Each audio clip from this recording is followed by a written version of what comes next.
Palmiro Togliatti, Lições sobre o Fascismo. Capítulo 5, Os Sindicatos Fascistas. Nesta lição e na seguinte, nos ocuparemos mais longamente das organizações de massa mais características, os sindicatos fascistas e o Dopolavoro. Falarei dos sindicatos fascistas, mesmo que isso já tenha sido feito no curso sindical, porque é impossível fazer um curso sobre o fascismo sem falar dos sindicatos. Mas, desde que vocês já estudaram este assunto, faremos esse estudo de um ponto de vista político aprofundado. Isso lhes permitirá refrescar seus conhecimentos e lhes ensinará a colocar a questão do ponto de vista de seu desenvolvimento, a compreender como os sindicatos fascistas chegaram à sua forma atual através de diferentes etapas de desenvolvimento. Os sindicatos fascistas são a principal organização de massa do fascismo, mas não foi sempre assim. O fascismo sempre teve uma tendência para criar organizações sindicais, mas essa tendência nem sempre se afirmou da mesma maneira. Por que há no fascismo essa tendência a criar organizações sindicais? O fascismo se colocou a questão de conseguir influenciar de modo direto e ligar a si, de modo organizado, certas camadas de trabalhadores, operários, assalariados agrícolas, braceantes, etc. Por isso é que o problema dos sindicatos é um problema sempre atual para o partido fascista. Essa tendência do fascismo é um de seus caracteres específicos. Vocês encontram esta tendência mesmo entre os nacionalistas franceses de antes da guerra, mas eles colocavam este problema de modo diferente. Só o fascismo italiano e os outros fascismos apresentam o problema da criação de uma organização sindical nacional como um instrumento necessário nas mãos da reação. A este respeito, deve-se levar em conta quais são os quadros do fascismo e ver que eles provêm em boa parte do sindicalismo, que são elementos que se desligaram do movimento confederativo no tempo da cisão sindicalista e se desligaram do sindicalismo no tempo da cisão intervencionista. Esses homens tinham um conhecimento bem profundo dos movimentos de massa, sabiam como esses movimentos eram organizados. Através da elaboração de várias teorias, chegaram à concepção particular de um sindicalismo nacional, concepção que está na origem da ideologia dos sindicalistas fascistas. Quais são as origens dessa concepção? Ela contém, em forma embrionária, todos os elementos que se desenvolveram depois na ideologia fascista. Em sua origem, ela continha ainda alguns restos de ideologias supostamente marxistas. Fazem-se tentativas para ligar, por vias indiretas, a ideia de nação à ideia de classe. Depois fala-se de nação acima das classes, e assim por diante. Esses caminhos foram abertos aos teóricos do sindicalismo nacional, não somente por verdadeiros burgueses reacionários, mas até mesmo por homens que militavam e em parte ainda militam nas fileiras do movimento operário.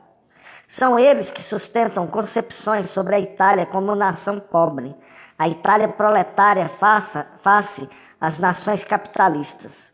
Essas concepções são desenvolvidas por elementos que militavam no Partido Socialista e que se tornaram depois sindicalistas. Enrico Ferri, Labriola, etc. Sobre essa base, quando a guerra estourou, houve uma cisão no movimento sindicalista. Os quadros que se desligaram são aqueles que colocam no núcleo do Partido Fascista o problema sindical e são, ainda hoje, os dirigentes dos sindicatos fascistas. Jamais devemos esquecer que Rossoni foi um organizador dos trabalhadores agrícolas e que em determinados momentos seu papel foi muito importante no Vale do Pó. Não esqueçamos que Rasa foi um organizador de trabalhadores agrícolas em Puglia. Não esqueçamos que Mussolini foi um chefe do Partido Socialista. Seu passado lhes dá a possibilidade de saber, melhor do que os homens de governo do passado, como se deve intervir para controlar as massas. O fascismo coloca a questão sindical desde seu início, mas não segue sempre o mesmo método. Chega a solução ao monopólio sindical fascista, através de toda uma série de tentativas, de experiências. É a luta das massas que põe à prova de fogo as diversas experiências do sindicalismo fascista, que lhe faz buscar soluções diferentes, obriga-o a modificar sua maneira de colocar o problema sindical. O terreno dos sindicatos fascistas é o terreno mais instável nos limites da ditadura fascista e do fascismo. Terreno mais instável porque nele as relações de classe se refletem de modo direto e imediato. Esta é uma prova da exatidão da afirmativa leninista, segundo a qual qualquer organização de massa dos trabalhadores, mesmo a mais reacionária, torna-se inevitavelmente um lugar onde se leva a luta de classes, torna-se um ponto de partida da luta de classes. Este é o nosso ponto de partida para determinar a tática de trabalho nos sindicatos fascistas. É interessante ver as diversas etapas no desenvolvimento do movimento sindical na Itália.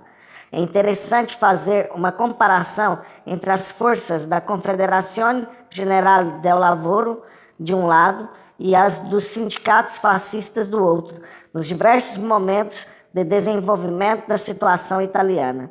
É interessante comparar as cifras de antes da guerra com as do imediato após-guerra, até 1921 e 1922, e depois com as cifras de 1923 e 1924, isto é, com as cifras que acompanham imediatamente a chegada do fascismo ao poder. Que dizem essas cifras? Desde logo, dizem como a CGL, que antes da guerra tinha 600 mil filiados, passou em 1919 a 1 milhão e atingiu em 1920 a 3 milhões e 600 mil inscritos, cifra que mantinha ainda em 1921. Vemos um salto das cifras de antes da guerra para as do após-guerra, e depois vemos um salto ainda maior de 1919 a 1920-21. É uma tradução em termos de organização sindical das modificações da situação italiana. O ascenso das massas na sociedade italiana se faz sentir de uma maneira formidável, e esse ascenso significa para a sociedade italiana que não pode resistir a ele, que a maioria dos operários e dos trabalhadores entravam nos sindicatos de classe e lutavam com disciplina. É uma importante força de classe que se apresenta na cena da sociedade italiana e que, apesar dos dirigentes reformistas, luta dia após dia.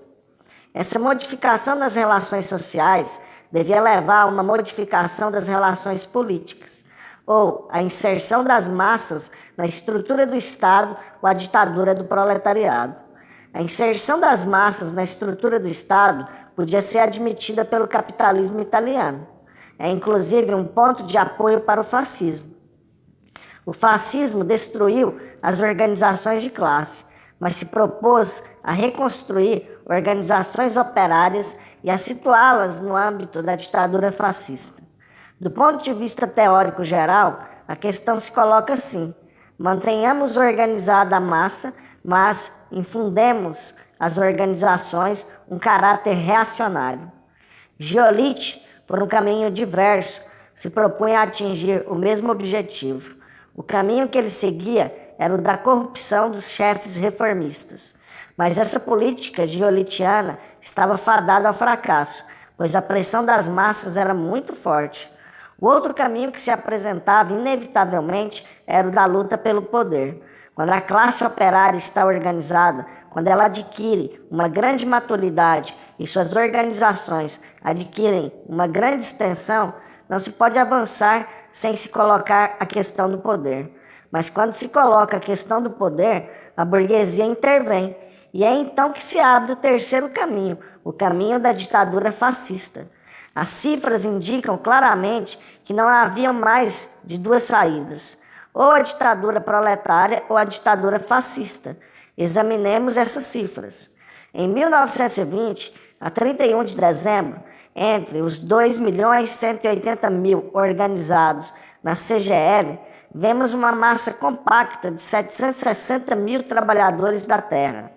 Seguem-se as grandes organizações dos operários da construção, dos metalúrgicos, dos têxteis, etc., que oscilam entre 140 mil e 180 mil membros cada uma. Vemos que a grande massa é representada pelos trabalhadores da terra. Esta é a estrutura social da Confederazione Generale del Lavoro, estrutura que teve um peso decisivo nas modificações posteriores.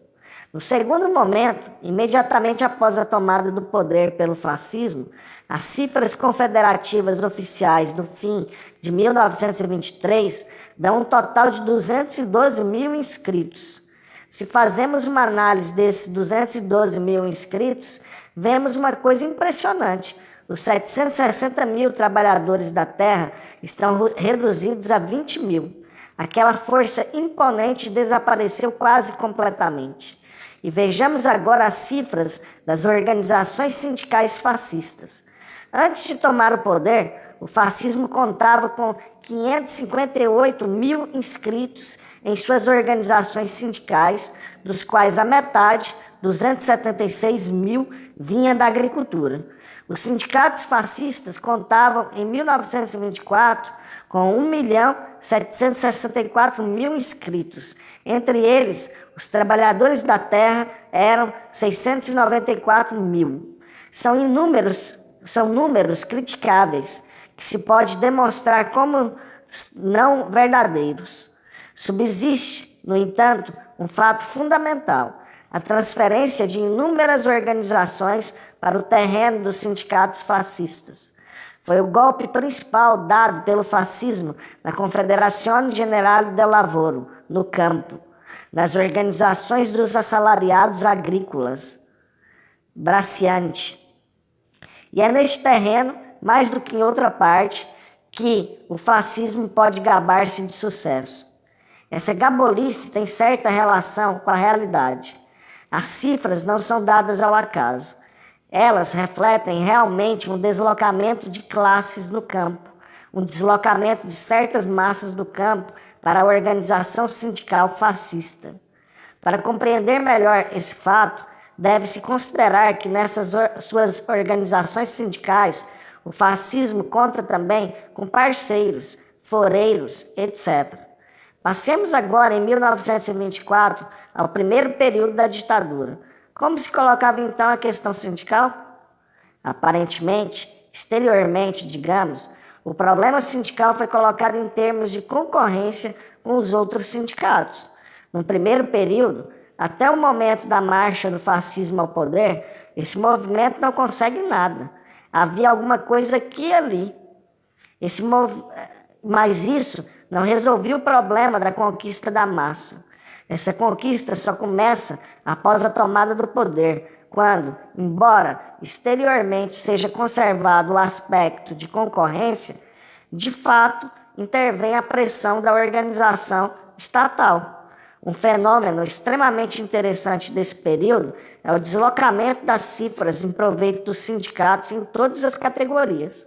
Uma boa parte dos organizados passam para os sindicatos fascistas. A Confederazione Generale del Lavoro perde muito de suas forças. Uma parte da massa permanece nas organizações católicas. Mas estas, hoje, não nos interessam. Mas quem dirigiu as greves nesse período? Quem tinha em suas mãos a maioria das comissões internas? Era a CGL. O que significa isto? Significa que os sindicatos de classe mantiveram o núcleo dos operários mais avançados, a estrutura da organização. E a massa, mesmo a que passou para os sindicatos fascistas, continua a ser dirigida pela CGL. Por exemplo, os metalúrgicos que ficaram na FIOM são 10 mil. Mas esses 10 mil formam um núcleo que tem uma grande influência sobre todos os outros metalúrgicos que, mesmo não trazendo mais no bolso a carteira da CGL, seguem ainda suas diretrizes.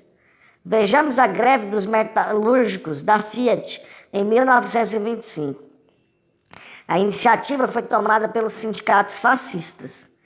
Eles conseguiram reunir em suas fileiras alguns milhares de operários sobre a base da concorrência e agora, sempre sobre a mesma base, tentam conquistar a massa com reivindicações salariais e com reivindicações de aumento das empreitadas.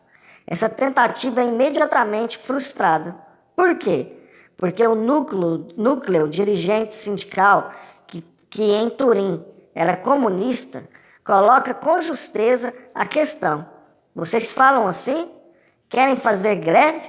Está bem, façamos greve. A greve é decretada e passa para o comando da FIOM. Eis aí um fenômeno de utilização das possibilidades legais, cujo estudo é muito interessante. Ele demonstra que, sobre a base da concorrência, o sindicalismo fascista não pode se desenvolver. A mesma coisa se dá com as eleições das comissões internas em todas as fábricas da Itália. Não me recordo de que exista um único caso em que os sindicatos fascistas tenham obtido a maioria. Eles sempre foram derrotados, recebendo uma porcentagem mínima dos votos.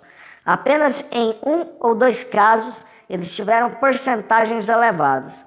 Por exemplo, quando fizeram aliança com os reformistas na Fiat Lingotto, em fins de 1925. Naquele momento, os comunistas já tinham ficado sozinhos e tinham perdido em 1923 a direção urbana da FIOM. Um outro fato decisivo a considerar para compreender o desenvolvimento dos sindicatos fascistas é o da influência que eles conseguiram ter na massa através da organização. Não devemos esquecer isso. Mas não devemos também esquecer a grande resistência que opuseram os trabalhadores antes de aderir aos sindicatos fascistas. Isso indica que temos um terreno favorável ao trabalho nesses sindicatos. Não se deve considerar os sindicatos fascistas como um bloco sem contraste, sem contradições.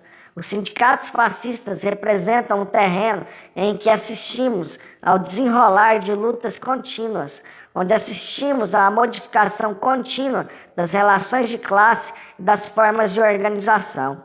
O fascismo não podia resolver o problema sobre o terreno da concorrência. Tampouco o conseguiu com a ajuda dos reformistas. O fascismo via que, embora tendo sua própria organização, não conseguia dominar as organizações de classe. Logo que surgia um conflito, os sindicatos fascistas eram deixados de lado e a luta continuava sob a direção dos comunistas. Houve tentativas de dar vida aos sindicatos fascistas através de um acordo com a direção da CGL. Vocês podem assim explicar a transformação que se processou na organização da CGL de 1923 a 1926.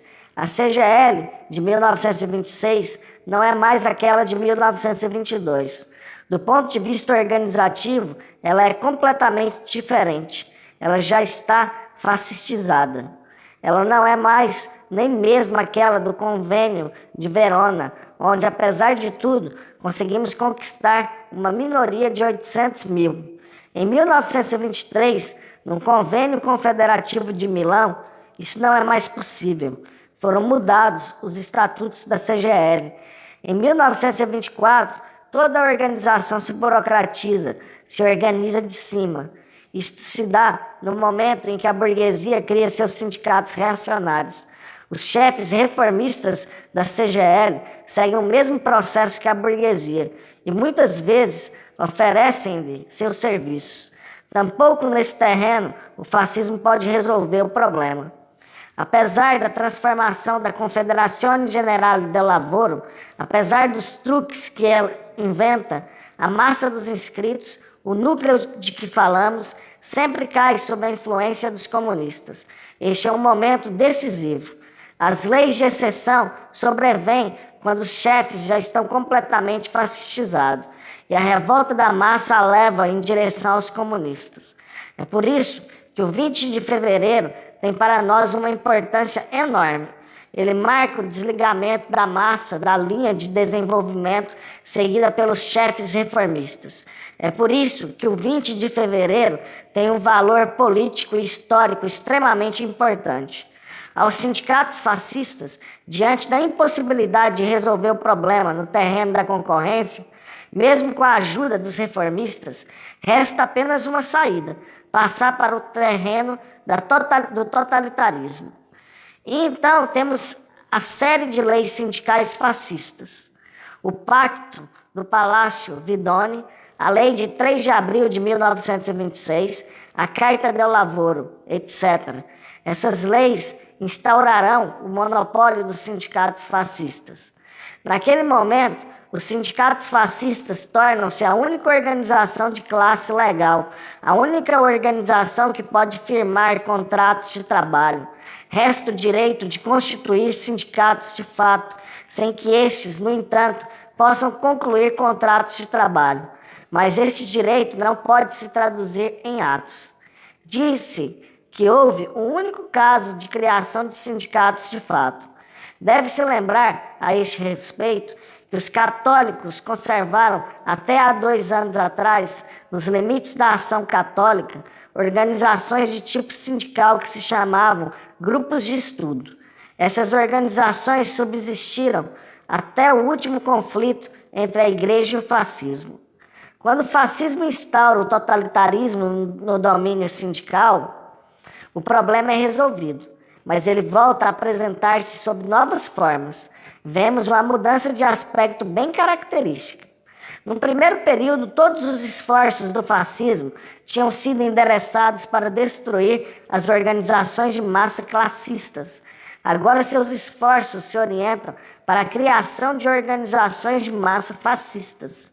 Esta mudança é visível particularmente nos sindicatos. Através dos números, vocês poderão ver extinguirem-se as velhas organizações sindicais de classe e desenvolverem-se as organizações fascistas. Não me estenderei sobre os detalhes do Pacto do Palácio Vidoni e da Lei Sindical de 1926. Vocês acharão o necessário no material. É preciso observar que a organização sindical após a Lei de 1926 não é uma organização uniforme. A primeira observação a ser feita é a grande diferença que existe de uma categoria para outra. De uma categoria para outra, o sindicato fascista é uma coisa diferente. Isto se relaciona com o fato de que em certas categorias o fascismo conseguiu criar seus próprios sindicatos através da fusão com os velhos sindicatos de classe e apoderar-se completamente do aparato da confederação pré-existente. Em outras categorias, ao contrário, a organização de classe foi destruída completamente e o sindicato fascista foi estruturado de novo. Um exemplo do primeiro gênero nos é dado pelos tipógrafos.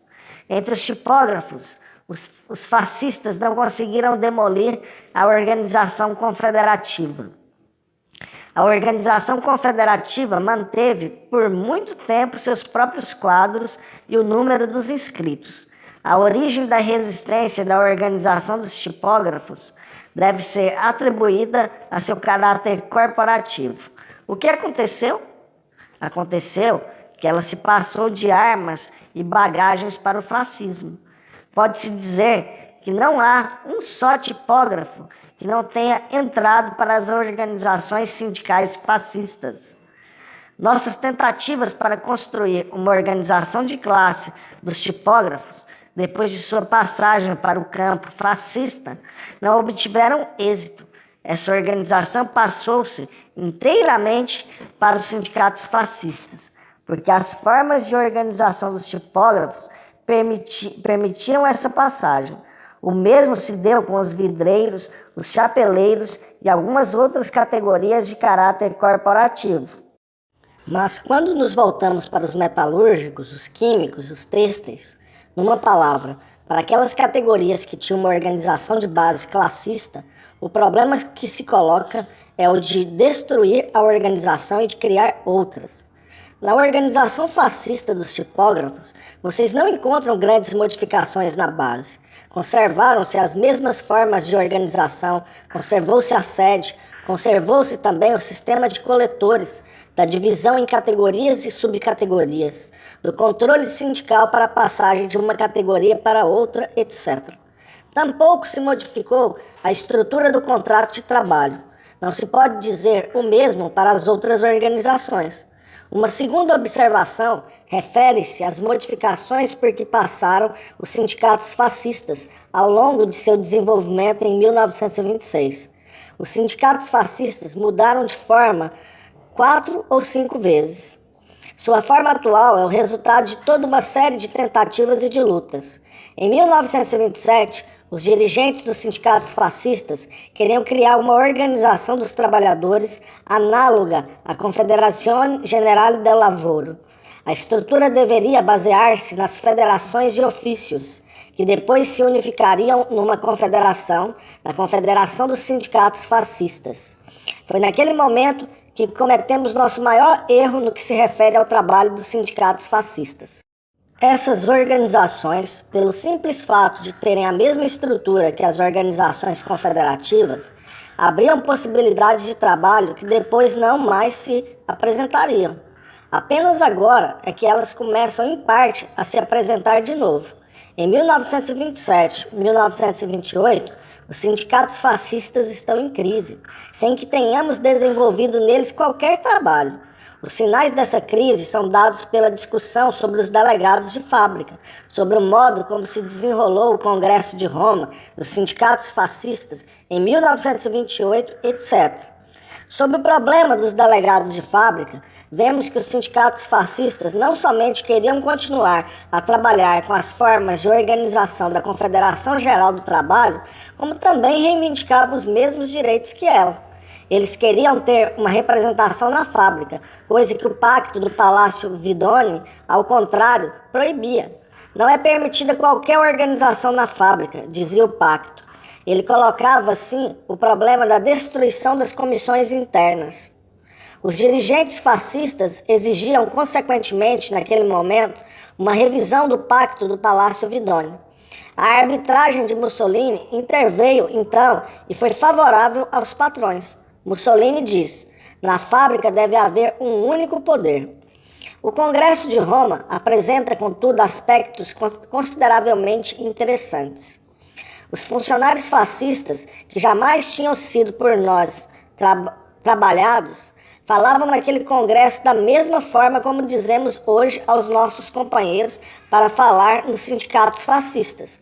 Eles fizeram uma dura crítica das medidas tomadas pelos patrões. É preciso transformar radicalmente a estrutura dos sindicatos fascistas para transformá-los num instrumento de controle.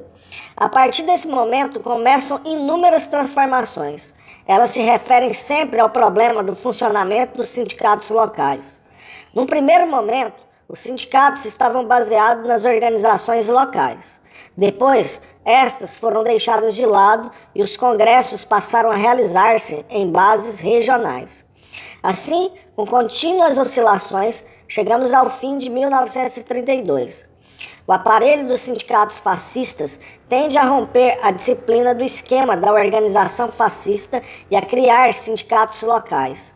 Há uma tendência nos sindicatos fascistas a reivindicar sempre uma representação sindical na fábrica e a conquistá-la de fato. A representação sindical fascista de fábrica tende a generalizar-se e encontramos-la quase por toda parte. O terreno mais incômodo para os sindicatos fascistas é o dos sindicatos locais e o dos delegados de fábrica, fiduciário de fábrica. Em 1932 e 1933, é assestado um sério golpe contra as organizações locais e contra os delegados de fábrica. Isto se deu com a Lei de Janeiro de 1933, resultado de uma série de medidas tomadas em 1932 para reprimir os movimentos de massa, que tendiam a desenvolver-se dentro dos sindicatos fascistas. Falou-se que era o fim do sindicalismo fascista. Não é verdade. Ou melhor, só é verdade se tomamos essa afirmação ao pé da letra. Após a lei, os sindicatos fascistas continuaram a existir. Os problemas continuaram a existir. Expressão disso é a Lei de Setembro de 1934. Nessa lei, o sindicato local é reconhecido, sendo-lhe atribuída a função de concluir em primeira instância os contratos de trabalho. Toda organização sindical fascista é reconstruída sobre o princípio da elegibilidade das funções exercidas na base. Antes, os cargos eram conferidos de cima. Agora, os dirigentes, essencialmente os delegados de fábrica, o secretário e os diretores dos sindicatos locais, são eleitos nas assembleias dos associados. Eis o ponto que mais nos interessa. Por que essas transformações ocorreram em 1934? A explicação deve ser a seguinte: nesse momento, o fascismo se propõe a tarefa de organizar o Estado corporativo. E a Lei Sindical de 1934 é um dos elementos dessa organização. Ela foi feita com o objetivo de dar a impressão de que o Estado corporativo se organiza numa base democrática ou supostamente democrática. E isto justamente quando se põe de lado qualquer forma de democracia burguesa, quando se fala de eliminar o parlamento, quando se dá o segundo plebiscito. O fascismo modifica a estrutura sindical, procurando manobrar para se aproximar da massa. Neste estudo, vocês devem fazer uma comparação entre as leis mais importantes. A lei de 1933 é ainda uma lei de luta, mas uma lei contra as tentativas dos trabalhadores de exprimir seus interesses no próprio seio dos sindicatos fascistas. A lei representa agora o máximo de burocratização dos sindicatos. Em 1934, temos um outro zigue-zague, uma outra tentativa de conseguir, com formas mais democráticas, estabelecer um contato mais estreito entre a massa e os sindicatos. Quais são os pontos mais fracos dos sindicatos fascistas? Os pontos nos quais devemos concentrar nosso trabalho? São essencialmente três. Primeiro, a fábrica e a representação sindical de fábrica. Segundo, o sindicato local e a assembleia dos sindicatos. Terceiro, a conclusão de um contrato de trabalho. O fascismo discute continuamente esses pontos, muda continuamente suas formas de organização. É aí que devemos concentrar o nosso trabalho. Deve-se levar em conta que, mesmo depois das últimas medidas, o sindicato fascista não se apresenta do mesmo modo em toda a Itália.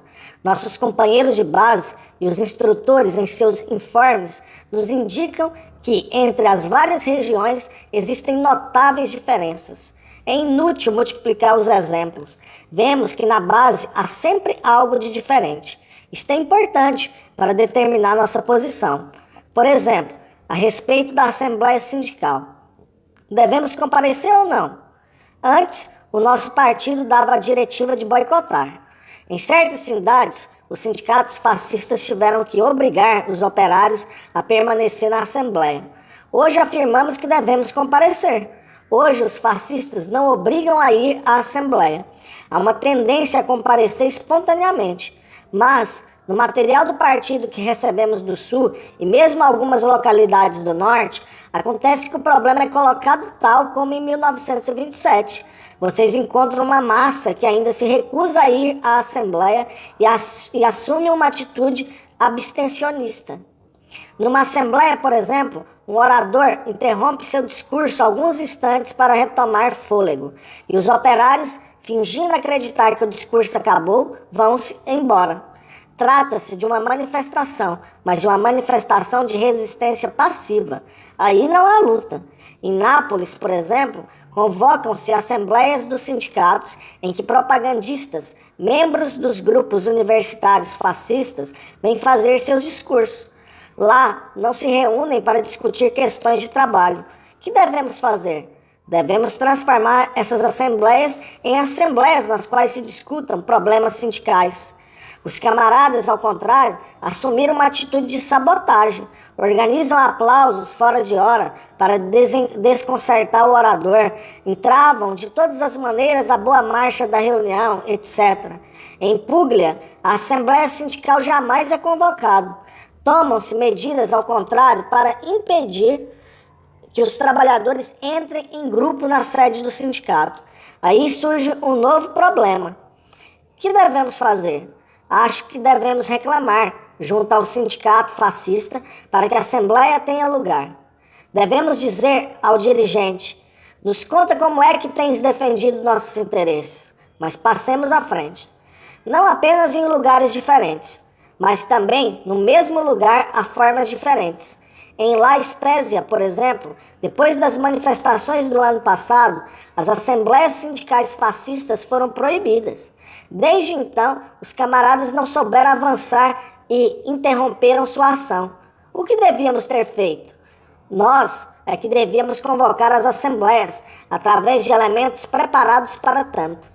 A adaptação de nosso trabalho às formas de organização e de vida dos sindicatos fascistas é uma das coisas mais difíceis. Nesse domínio se cometem inúmeros erros e deficiências. Outro ponto fraco é representado pela assinatura dos contratos de trabalho. Quem deve firmá-los? Segundo a lei, o sindicato local, mas isso não ocorre. Há uma tendência a firmar contratos de trabalho em escala regional e depois levar o contrato ao Conselho das Corporações para ratificação. Aqui está um outro campo para o nosso trabalho. Mesmo aqui o terreno varia. Quando o contrato de trabalho é feito em escala regional, devemos colocar a questão: queremos que o contrato seja feito para a localidade. Aí não estamos no terreno da lei fascista, mas partindo desse terreno, conseguimos aguçar as contradições dentro das organizações fascistas e mobilizar as massas. Mas o eixo principal de nosso trabalho nas organizações sindicais fascistas é representado pelo delegado de fábrica, fiduciário de fábrica fascista. É preciso exigir que esse delegado exista e seja eleito. Existem cláusulas nos contratos de trabalho que é interessante conhecer. No contrato da Fiat, por exemplo, são permitidas comissões operárias para o controle da aplicação das empreitadas. Nossos companheiros nunca perceberam isso. E, no entanto, esse é um problema muito importante. Nesse terreno devemos partir, quando necessário, até mesmo das formas mais atrasadas, impondo simplesmente, se for o caso, um coletor sindical. Depois, a partir do coletor, ampliando suas funções, deve-se tender a criar um delegado sindical. Toda vez que colocamos essa questão, o problema muda de figura, coloca-se de modo mais agudo e o fascismo é obrigado a suprimir as disposições precedentes. Devemos sempre lembrar, em nosso trabalho, da exploração das possibilidades legais dentro dos sindicatos fascistas, que essa organização representa um complexo de relações de classe e que é concebida pelo fascismo de maneira diferente nos diversos períodos de seu desenvolvimento e no mesmo período, segundo as diversas situações que deve enfrentar em cada localidade. Mas sobre isso nos deteremos mais longamente no decorrer das lições.